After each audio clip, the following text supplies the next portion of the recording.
Good morning, everyone. It's Wednesday, December 17th, and welcome to today's edition of 7 Investing Live. This is our interactive live stream event we host every Monday, Wednesday, and Friday at 10 a.m. Eastern to look at some of the stock market's most intriguing opportunities. My name is Simon Erickson. I am the founder and CEO of 7 Investing. Since March of 2020, our mission has been to empower individual investors. We think this live stream show is a great extension of that mission. You can always learn more about our long-term approach to stock market investing and actually get your first 7 days free at 7investing.com/subscribe. Really quickly, I want to talk a little bit about our long-term performance of our company. We've done a great job of picking stocks. We've been at this for more than 5.5 years. We tend to look for opportunities that are mispriced in the market, and we're going to be talking about one of those later today. But here's a look at kind of the delta between the recommendations that we have active on the scorecard and then the S&P 500 index there as well. This is how I justify my living and my paycheck is, can you find individual stocks and put the best of the best in your portfolio? And would that outperform just a standard S&P 500 index? I certainly believe it does over long periods of time. In the last 15 years as a professional investor, we have seen that it is. So come take a look at 7 Investing. We've even got a chart that can show some of this as well. Even better, there's all the recommendation. Kind of see it's the full gamut of new recommendations, of re-recommendations, of dividend-paying stocks, of risky stocks, of lower risk stocks, of large cap stocks, of small cap stocks. In aggregate, we've seen an 81% absolute return since the time of recommendation.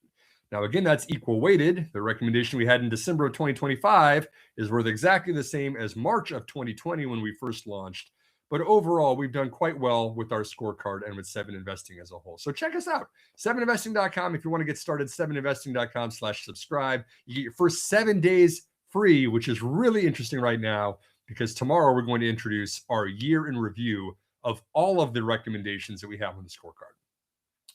Commercial is done. Now let's move on to what is on stake for the show here today. The agenda we're going to be talking about is restaurants today. We talked on Monday's show about how the consumer is kind of in a funk here in 2025, pulling back on consumer spending, and that has been impacting retailers. We actually looked closer at Crocs on Monday's show, compared it to Under Armour, compared it to Nike and Lululemon, and several of these other consumer-facing retail companies have been struggling this year, just in the face of an uncertain macro economy. But we're going to take that one step further and talk about restaurants today, and we're going to be chatting about Chipotle. Chipotle Mexican Grill is the stock of focus here for Wednesday's show. But first and foremost, let's look at kind of what's going on with the American diner. We saw that actually in a recent poll, 40% of Americans claim that they are dining out less this year than they did in previous years. This is a study that's out from YouGov. Says, hey, people are a little upset that they think that prices are going up because of inflation. Perhaps you don't want to go out and spend as much money if you're on a constricted budget this year. But generally, 40% of Americans are saying they're dining out less frequently this year than they did last year. And 82% of Americans say that they believe that restaurant prices have increased during the past 12 months. In fact, if we broke that down to the CPI, the actually, Bureau of Labor Statistics, you actually saw that is true. A 3.7% increase in menu prices year over year, at least in September. So we are seeing prices going up. People are going out to eat less often. And this is having a direct impact on a lot of those publicly traded companies. In fact, the one that we're going to be focusing on here today is Chipotle. And Chipotle came out earlier this previous quarter, and they issued a forecast that really disappointed a lot of people. In fact, the stock plunged 13% in a single day as Chipotle lowered its sales forecast for fiscal 2025. This was actually its third straight quarter of reducing its full year forecast. It's now expecting to have a mid-single digit decrease in comparable store sales in year over year comparisons. And of course, Wall Street is not happy about this. Whenever there's any kind of surprises, especially the downside, the stock sells out. Shoot first, ask questions later. These are the headlines that are grabbing the attention of investors.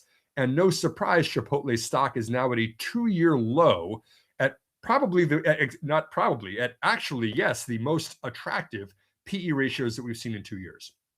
So the question on everyone's mind should be, Chipotle, we know this stock, we know this company, we know that it's one of the pioneers of fast casual, we know that it has compounded profits incredibly well for the past decade for investors.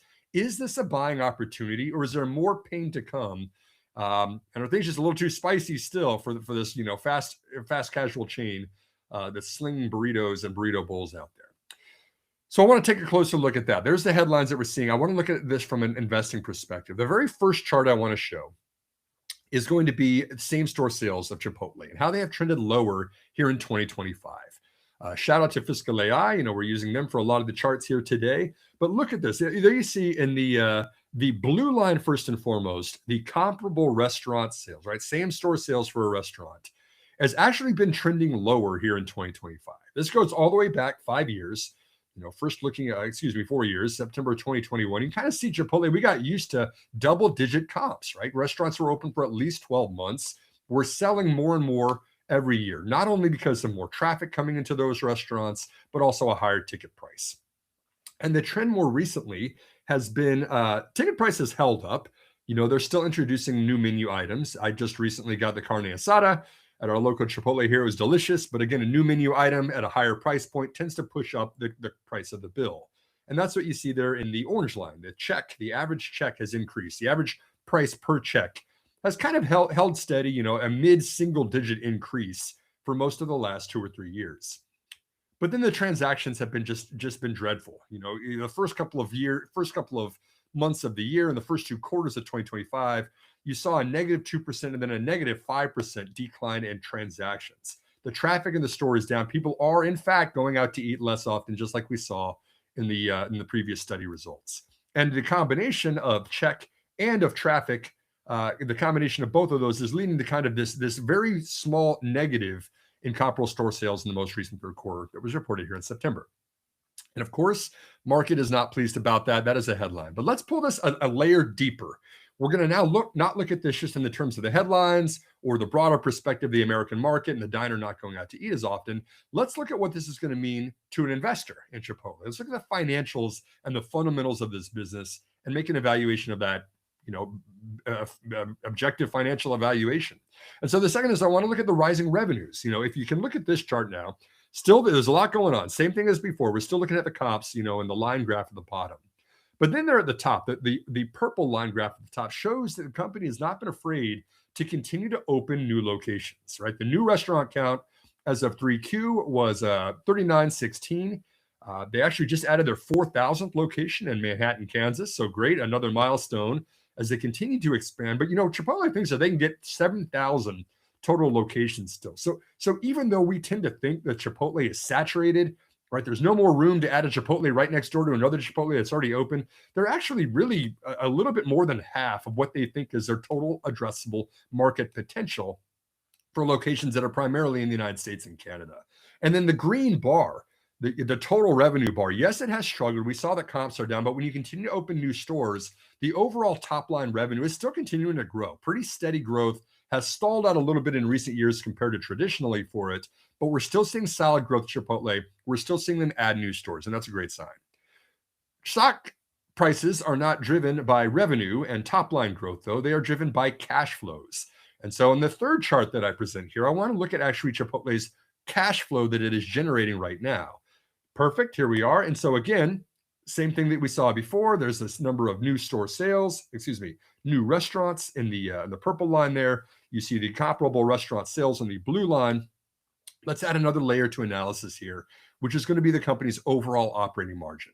It's consistently had a restaurant level margin about 25-26%.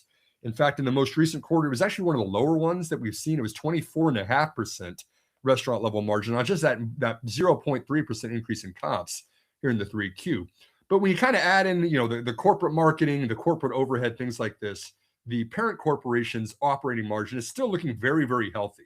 In fact, over the last 12 months, 16.4 is a shade below the highest that it's been since 2016 at 16.4%. So really good corporate level operating margin. And then let's look at the cash flow itself too, right? The red bar there, that $2.2 billion in the last 12 months, is the amount of operating cash flow that Chipotle churned out. And this is the cash that almost goes into the bank. This is the total cash that is generated by the business and all of the restaurants that it collectively owns. It then spends a good portion of that cash flow to open new stores. capital expenditure is primarily used to increase its store count, build new locations, and they are all company owned for this business. So you see that $642 million in the last 12 months going to CapEx.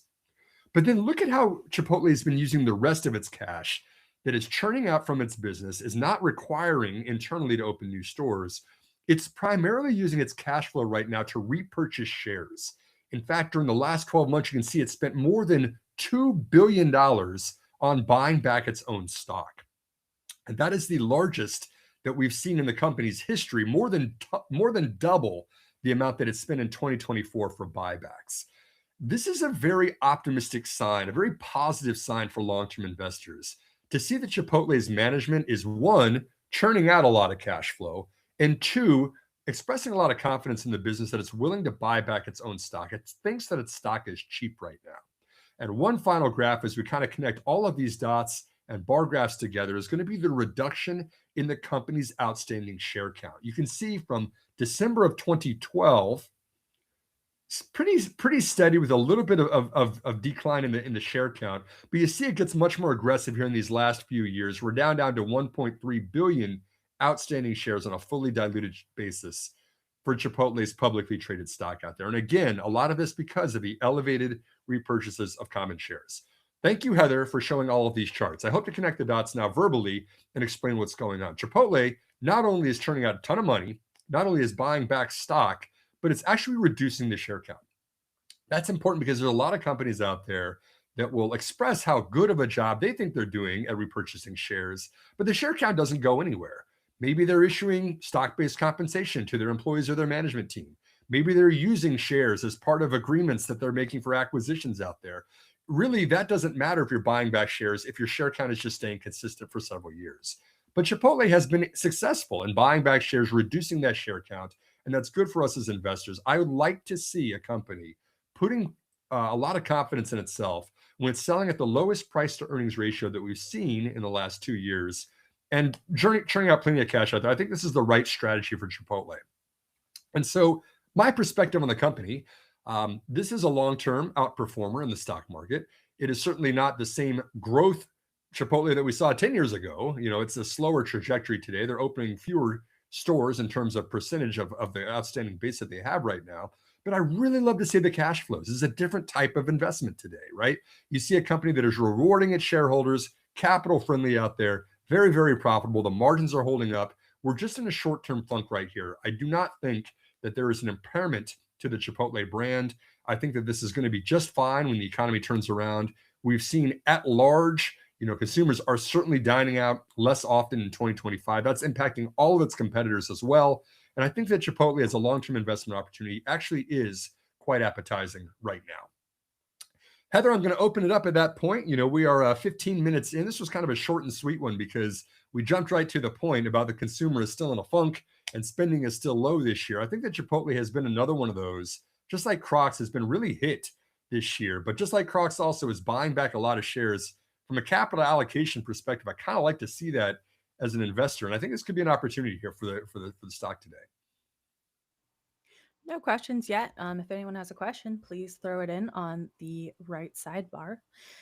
So, do you think that going forward, they're going to have, I shouldn't bring up the food poisoning problems that they've had in the past.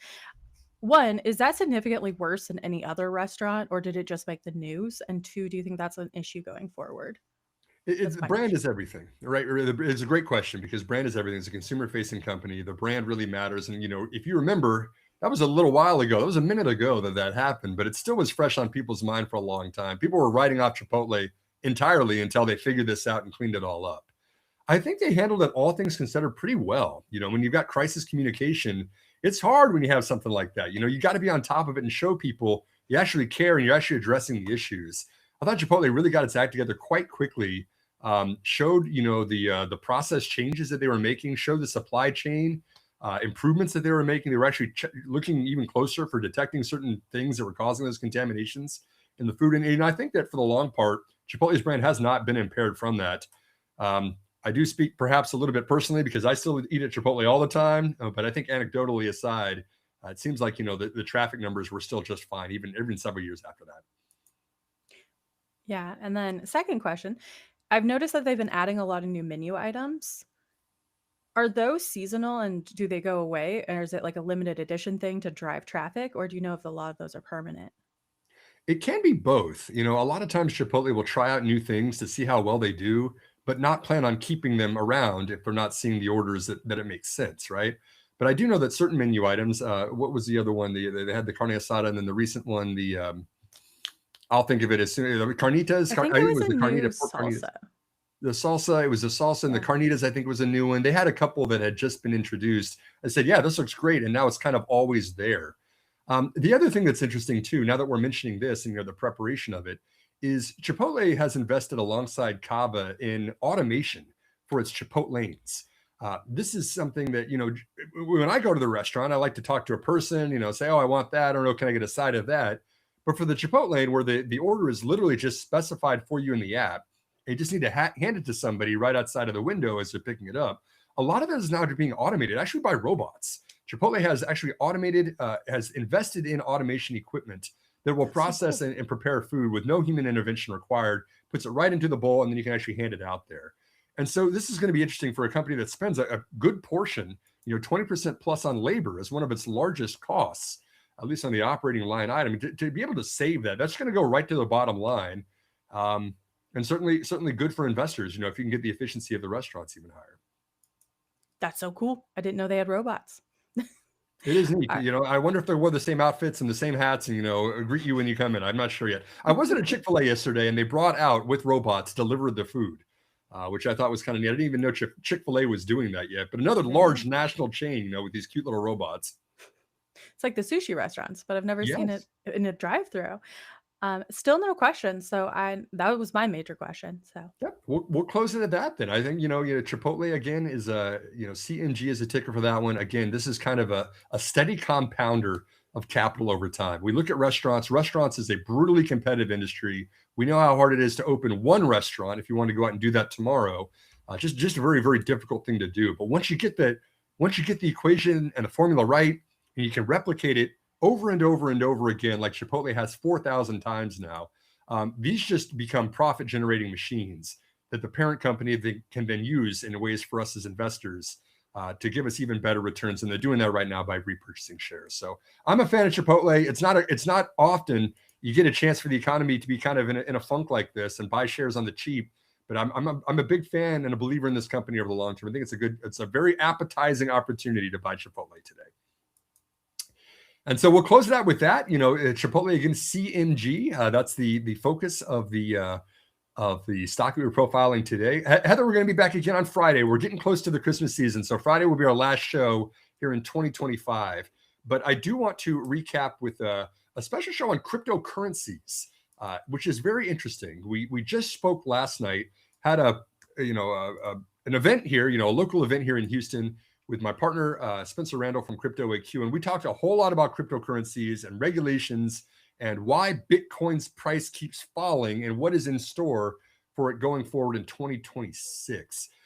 So we're going to talk about Coinbase on Friday's show and also talk about some of the exciting stuff going on in crypto. And then Spence is going to be joining me on the show as one of our very first guests in 2026, as Heather and I really bring this live into the next level and start inviting guests and sponsors. He's going to be one of our very first guests in early January for 7 Investing Live. So stay tuned for that one. We're going to give a little bit of a sneak peek on Friday, talk about Coinbase and cryptocurrencies. Once again, to thank everybody for tuning into this edition of 7 Investing Live. Again, this is our interactive live stream Monday, Wednesday, and Friday, 10 a.m. every one of those mornings at 10 a.m. Eastern. And we're going to be talking about crypto on Friday's show. Really appreciate you tuning in. We'll see you on Friday. Have a great day. Be safe out there. We're here to empower you to invest in your future. We are 7 Investing.